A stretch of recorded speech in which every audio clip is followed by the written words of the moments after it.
यद्यपि आपने मेहनत करके कमाया, व्यापार से कमाया, आपने अपनी बुद्धि बल लगाया, लेकिन आपने सरकार को टैक्स नहीं दिया, अर्पित नहीं किया। वो सरकार की नजर से चुराया हुआ धन वो तुम्हारे को जेल में बंद करवाएगा और एक एक रुपया तुम्हारे अधिकार से छीन लिया जाएगा। ऐसे ये भागवती का जीवन। ये तुम थोड़ो समझ लो कि तुम्हारा घर, तुम्हारा मकान, तुम्हारी स्त्री, तुम्हारा पुत्र, ये सब सरकारी है।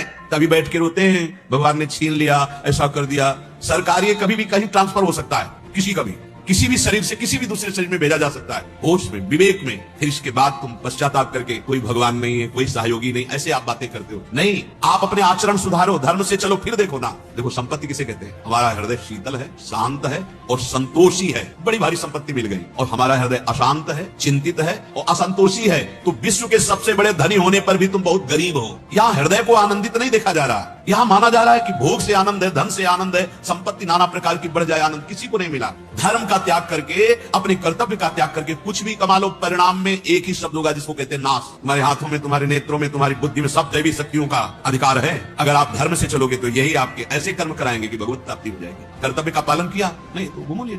बहुत बड़े तुम ऑफिसर बन गए, पद में बैठ गए, लेकिन तुम्हारे अंदर धर्म नहीं, तो आप हमारे राष्ट्र की सेवा नहीं कर सकते। अधर्माचरण आपसे बन जाएगा, आपकी पदवी छिन जाएगी, आपका जीवन अशांत हो जाएगा।